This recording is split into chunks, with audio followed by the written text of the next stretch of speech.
우리는 계속해서 마가복음 1장 1절 말씀을 살펴보고 있습니다. 마가는 마가복음을 시작하면서 하나님의 아들 예수 그리스도의 복음의 시작이라 이렇게 첫 문장을 시작하고 있습니다.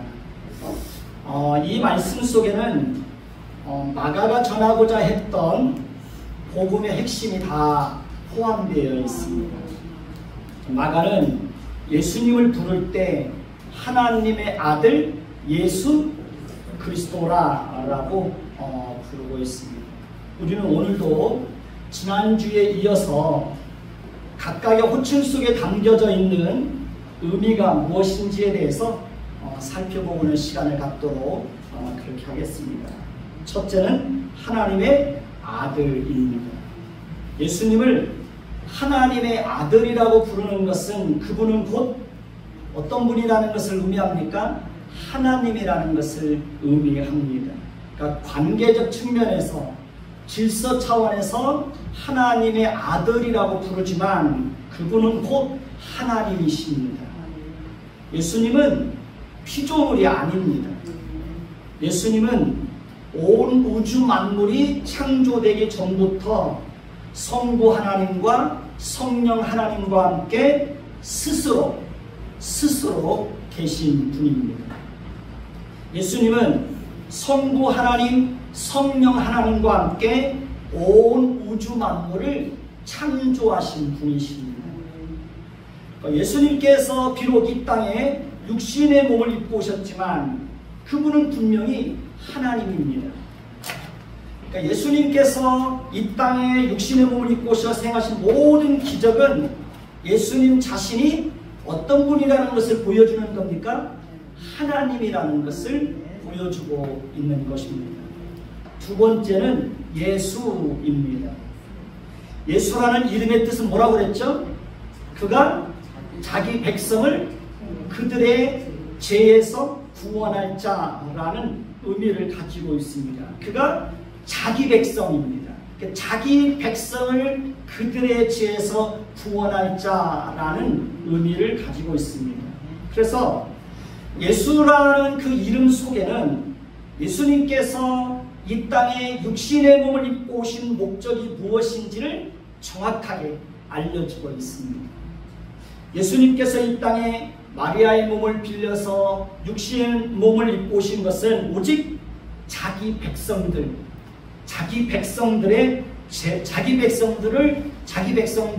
그 죄에서 구원하시기 위해서입니다. 그러니까 예수님은 온 인류를 죄로부터 구원하시기 위해서 오신 것이 아닙니다. 예수님은 오직 창세 전에 그리스도 예수 안에서 하나님의 자녀로 선택받은 자들을 그들을 죄와 모든 비참함과 하나님의 진노의 심판과 영원한 멸망과 지옥의 형벌로부터 구원해서 그들을 하나님의 자녀 삼아주시고 천국 백성 삼아주시기 위해서 오셨습니다. 그 다음에 세 번째는 그리스도입니다. 그리스도는 무슨 뜻이라고 그랬죠? 기름 부음을 받은 자라는 뜻입니다. 그리스도는 예수의 직무와 관련된 이름입니다. 그러니까 구약시대에는 선지자, 제사장, 왕을 세울 때는 그들의 머리에 뭘 부었습니까? 기름을 부었습니다. 그래서 이 세 직분은 그리스도의 삼중 직분을 미리 보여주는 모형이기도 합니다. 따라서 예수가 그리스도라고 했을 때는 그리스도의 직무가 무엇인지를 보여주고 있는 것입니다. 예수님은 성령으로 한량없이 기름 부음을 받았습니다. 다시 말하면 예수님은 성령의 모든 은사를 충만히 받았다라는 뜻입니다. 그러니까 그리스도께서 그렇게 하신 목적은 하나님의 자녀들에게 성령의 은사를 베풀어 주시고 성령의 은사에 참여하도록 하시기 위해서입니다. 그러면 이제 그리스도께서 감당하신 세 가지 직무가 무엇인지에 대해서 구체적으로 살펴보도록 하겠습니다. 첫 번째로 그리스도는 왕으로 임명되었습니다. 예수님은 땅의 임금들의 머리일 뿐만 아니라 교회의 유일한 왕이시고 교회의 유일한 머리가 되시는 분이십니다. 그래서 교회의 왕은 오직 누구밖에 없어요? 그리스도 예수밖에 없습니다. 그렇기 때문에 교회는 오직 교회의 머리가 되시고 교회의 왕이 되시는 그리스도의 통치를 받아야 하고, 그리스도의 통치 앞에 모든 그리스도인들은 어떻게 해야 됩니까? 순종해야 하는 것입니다. 그러니까 그리스도의 왕되심을 인정하고 그리스도의 통치를 받는 것은 오직 그분의 말씀에 순종하는 것입니다. 그러니까 그리스도는 왕으로서 자신의 백성들을 세상에서 불러내시고 교회로 모이게 하시고 하나님의 말씀으로 자기 백성들을 다스리시는 분이십니다. 그리스도는 왕으로서 자신의 백성들을 세상의 유혹과 죄의 유혹과 사단의 유혹으로부터 보호해 주시는 분이십니다. 그리스도는 왕으로서 자신의 백성들을 여러 가지 환난과 위험과 어려움과 고통으로부터 보호해 주시는 분이십니다. 그리스도는 왕으로서 하나님을 모르고 하나님의 말씀에 불순종하는 자들에게 심판을 행하시는 분이십니다. 마태복음 21장 5절에 보면 시온의 딸에게 이르기를 내 왕이 내게 임하나니 그는 겸손하여 낙이 곧 멍에 매는 짐승의 새끼를 탔도다 라고 말합니다. 그러니까 교회의 왕이 되시는 그리스도는 그러니까 백성들의 군림하고 무력과 힘과 칼과 폭력으로 다스리시는 분이 아니라는 것입니다. 그러니까 교회의 왕이 되시는 그리스도는 백마를 타고 군사들의 호위를 받으며 예루살렘에 입성하신 분이 아닙니다. 교회의 왕이 되시는 그리스도는 겸손한 왕이어서 낙이 곧 멍에 매는 짐승의 새끼를 타고 예루살렘에 입성하셨습니다. 교회의 왕이 되시는 그리스도는 섬김을 받으려 함이 아니라 도리어 섬기기 위해서 오셨고 친히 제자들의 발을 씻어주시면서 섬김의 본을 보여주셨습니다.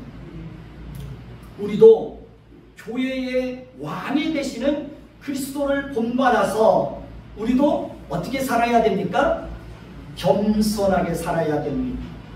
아니 우리의 왕이 되시는 그분이 겸손하신 분이라면 당연히 그분의 통치를 받는 하나님의 백성들은 어떻게 해요?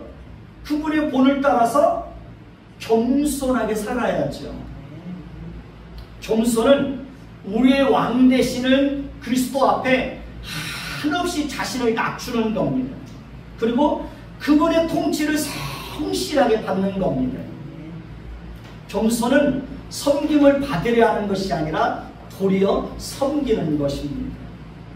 우리는 그렇게 겸손한 성품을 가지고 이 땅에서 살아가야 하는 것입니다. 그리고 예수님은 평화의 왕으로 오셨습니다. 예수님은 우리에게 진정한 평화를 주시기 위해서, 화평을 주기 위해서 평화의 왕으로 오셨습니다. 우리도 이 땅에서 살아가는 동안 그리스도를 본받아서 어떻게 살아야 됩니까? 화목케 하는 자로, 화평케 하는 자로, 평화를 위해서 살아야 되는 것입니다. 그렇기 때문에 교회 안에서나 어떤 공동체 안에서나 모임이나 가정 안에서도 다툼과 분쟁과 갈등을 일으키는 사람들이 되면 될까요? 안 될까요? 그러면 안 됩니다. 어떤 모임에 가든지 꼭 그런 사람들이 있습니다. 꼭 갈등을 일으키고 분쟁을 일으키고 다툼을 일으키고 그래서 공동체를 와해시키고 공동체를 어려움에 빠뜨리게 하고 그런 분들이 있습니다. 그렇게 살면 안 되는 겁니다. 마태복음 5장 9절을 보시면 화평케 하는 자는 복이 있나니 그들이 하나님의 아들이라 일컬음을 받을 것이며 이렇게 말합니다. 어떤 사람이 복이 있다고요? 화평케 하는 자가 복이 있다는 겁니다. 다시 말하면 하나님의 아들이 있는 그곳에는 반드시 뭐가 있어야 된다는 겁니까? 화평케 하는 일이 있어야 된다는 겁니다. 그러니까 하나님의 아들들 속에는 화평케 하는 영이 있습니다. 그래서 하나님의 아들들이 있는 곳에는 반드시 화평이 있는 겁니다. 우리는 그렇게 살아야 되는 겁니다. 누가복음 1장 33절을 보시면 영원히 야곱의 집을 왕으로 다스리실 것이며 그 나라가 무궁하리로다 라고 말합니다. 이 땅에 세워진 지상의 교회들은 얼마든지 세워졌다 사라지기를 반복할 수 있습니다. 세상 나라도 흥망성쇠를 반복할 수 있습니다. 그러나 하나님이 세우신 지상의 교회는 절대로 사라지지 않습니다. 이 땅에는 절대로 하나님의 백성들이 사라지지 않습니다. 그 이유가 뭘까요? 그 이유는 그리스도께서 영원히 살아계시고 그리스도께서 영원히 지상의 교회를 다스리시고 그리스도께서 하나님의 백성들로 하여금 이 땅에 계속해서 존재하도록 하시고 그들을 향한 그리스도의 통치는 영원할 것이기 때문에 그러는 것입니다. 저와 여러분들이 이 땅에서 살아가는 동안에도 여러분들을 향한 그리스도의 통치는 지속될 것입니다. 그러니 너무 염려하지 마십시오. 미래에 대해서, 내일 일에 대해서 너무 염려하지 마십시오. 두려워하지 마십시오. 우리의 왕 되시는 그리스도께서 반드시 교회와 저와 여러분과 가정을 늘 다스리시고 보호해 주실 것입니다. 그리고 그러기 위해서는 반드시 하나님의 말씀을 붙들어야 합니다. 저와 여러분의 삶 속에서 기도의 등불이 꺼지지 않게 해야 합니다. 우리가 하나님의 말씀에 철저하게 순종하는 것을 통해서 그리스도의 통치를 성실하게 받아들일 때 우리의 왕 되시는 그리스도께서 모든 것을 아끼지 않고 베풀어 주시는 것입니다. 두 번째는 그리스도께서 대제사장으로 임명이 되셨습니다. 모든 인간은 전적으로 타락하고 부패하고 무능한 존재입니다.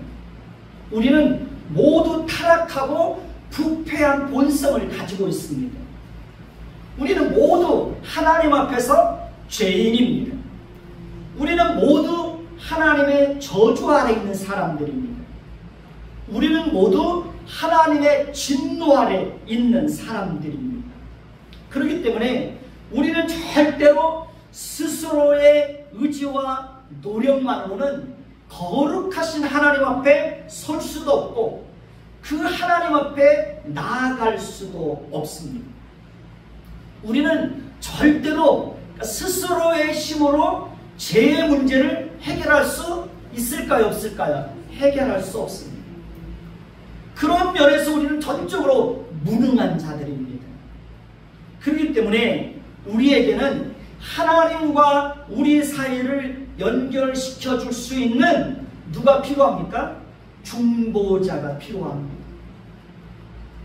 구약시대에는 모세가 하나님과 이스라엘 백성 사이를 연결시켜주는 중보자의 역할을 했습니다. 하나님은 40년 광야 생활 동안 중보자 모세를 통해서 이스라엘 백성들에게 만나주셨고 중보자 모세를 통해서 그들에게 말씀해 주셨습니다. 여러분 출애굽기 32장에 보면 금송아지 사건이 나옵니다. 이스라엘 백성들은 모세가 시내산에서 더디 내려오는 것을 보고 금송아지 우상을 만들어 놓고 이스라엘아, 이는 너희를 애굽 땅에서 인도하여 낸 너희의 신이도다 라고 하면서 그 금송아지 우상 앞에 번제와 화목제를 드리고 백성들이 앉아서 먹고 마시고 뛰어놀고 있었습니다. 하나님께서 그 모습을 보고 크게 진노하여 그들을 진멸하시겠다고 모세에게 말씀을 하십니다. 그때 모세는 하나님 앞에 나아가서 그들의 죄를 고백하며 그들의 죄를 용서해 달라고 간청하는 기도를 드립니다. 출애굽기 32장 32절을 보면 모세가 이렇게 기도합니다. 그러나 이제 그들의 죄를 사하시옵소서. 그렇지 아니하시오면 원하건대 주께서 기록하신 책에서 내 이름을 지워버려 주옵소서. 모세가 하나님 앞에 이런 기도를 드리는 겁니다. 그러나 이제 그들의 죄를 사해 주십시오.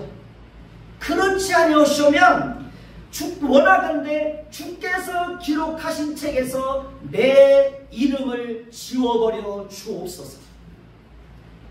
결국 하나님은 모세의 이 기도를 들으시고 그들을 진멸하시겠다고 하신 그 하나님의 뜻을 거두어 들이시고 그들의 죄를 용서해 주십니다.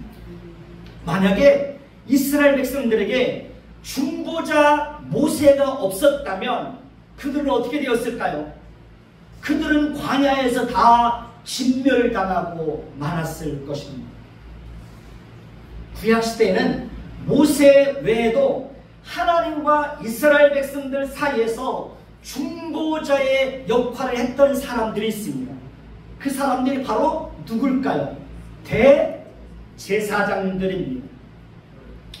구약시대의 이스라엘 백성들은 1년에 한 번씩 대속죄일을 지켰습니다. 뭘 지켰다고요? 대속죄일. 속죄라는 뜻은 무슨 뜻일까요? 속죄라는 것은 재물을 내고 죄를 용서받는 것을 의미합니다. 그래서 이스라엘 백성들은 1년에 한 번씩 대속죄일을 지킬 때 하나님께서 정한, 하나님이 정한 흠이 없는 재물을 가지고 성막으로 나왔습니다. 이스라엘 백성들은 흠이 없는, 흠이 있으면 안 됩니다. 눈깔이 빠졌다든지, 기가 먹었다든지, 다리가 부러졌다든지, 코가 삐뚤어졌다든지, 그런 거 갖고는 안 됩니다. 흠이 없는, 아주 흠이 없는 짐승을 가지고 와서 제사장 앞에서 그 짐승의 머리에다 손을 얹습니다. 그리고 자신의 죄를 고백을 합니다. 짐승에게 손을 얹고 안수를 한다는 것은 짐승에게 자신의 죄를 떠넘긴다는 그런 의미가 있습니다. 그러니까 자신의 죄값을 치르고 죽어야 하는데 짐승에게 죄를 어떻게 해요? 짐승에게 죄를 떠넘김으로 인하여서 누가 대신 죽는 겁니까? 짐승이 대신 죄값을 치르고 죽는 겁니다. 내가 죄값을 치르고 죽어야 되는데 짐승이 대신 내가 받아야 될 죄값을 대신 받고 짐승이 대신 죄값을 치르는 겁니다. 짐승을 좀 받으신다고 그래가지고 깜짝 놀랍니다. 그러니까 제사장이나 레위인들은 이제 짐승을 잡아서 각을 떠서 번제를 드리고 그 피를 받아서 제사장에게, 대제사장에게 전해줍니다. 그러면 대제사장은 그 피를 가지고 지성소 안으로 들어가서 언약궤가 있는 속죄소 위에다가 그 짐승의 피를 뿌립니다. 속죄소는 언약궤를 덮고 있는 그 덮개를 의미합니다. 그러니까 속죄소는 하나님께서 임재하셔서 이스라엘 백성들을 만나주시고 그들에게 말씀하시고 또 이스라엘 백성들의 허물과 죄를 용서해 주시는 장소입니다. 그러니까 대제사장은 오직 1년에 한 번만 대속죄일에만 지성소에 들어갈 수 있었습니다. 그러니까 아무 때나 지성소에 들어갈 수 있는 것이 아닙니다. 특히 대제사장은 대속죄일에 속죄제를 드릴 때 속죄소 위에 피를 뿌려서 이스라엘의 죄를 속하였습니다. 이것은 장차 그리스도께서 우리가 받아야 될 죄값을 대신 치르시고 죽으실 것을 미리 보여주고 있는 것입니다. 구약의 대제사장들은 동물로 제사를 드렸습니다. 구약의 대제사장들은 그들이 대표하는 사람들 뿐만 아니라 자신들을 위해서도 반드시 속죄 제물을 드려야 했습니다. 왜냐하면 그들도 불완전한 존재요, 죄를 범할 수밖에 없는 그런 연약한 존재였기 때문에 그렇습니다. 그리고 구약의 제사장들이 드린 제물도 불완전한 것이었습니다. 그렇기 때문에 이스라엘 백성들은 속죄 제사를 드릴 때마다 매번 뭘 가지고 와야 됩니까? 짐승을 가지고 와서 피의 제사를 드려야만 했던 것입니다. 그러나 대제사장이신 예수 그리스도는 자신이 친히 죄를 사하기 위한 자신의 속죄제물이 되신 것입니다. 그러니까 대제사장이신 그리스도는 자신을 친히 흠이 없는 거룩한 제물로 드린 것입니다. 대제사장이신 그리스도는 죄가 전혀 없는 완전하고 거룩하신 분이시기 때문에 자신을 위한 속죄제물을 드릴 필요가 없었습니다.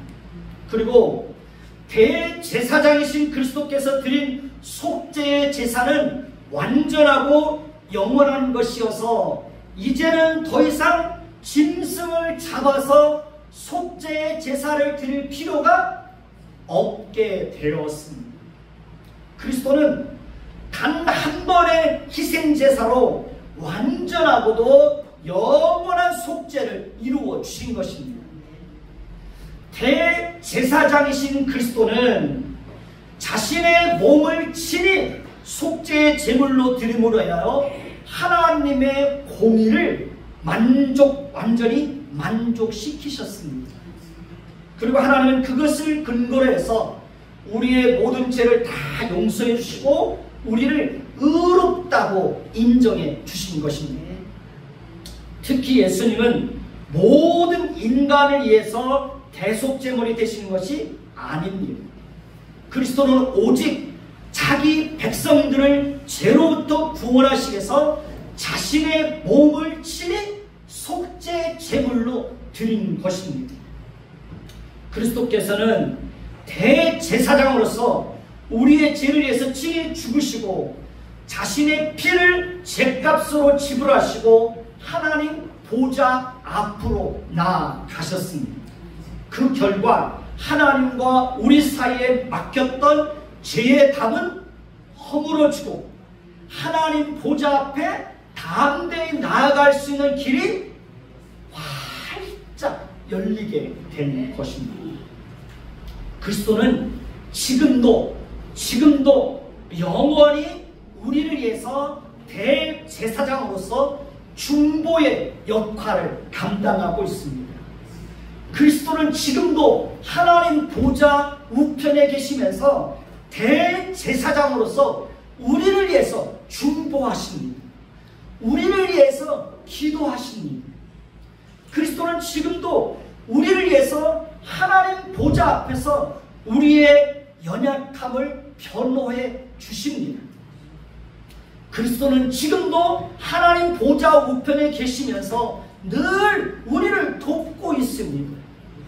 그리스도의 그 중보 사역 때문에 하나님은 끊임없이 우리의 죄를 용서해 주시고 우리의 연약함을 불쌍히 여기시고 끊임없이 우리에게 은혜를 베풀어 주시는 것입니다.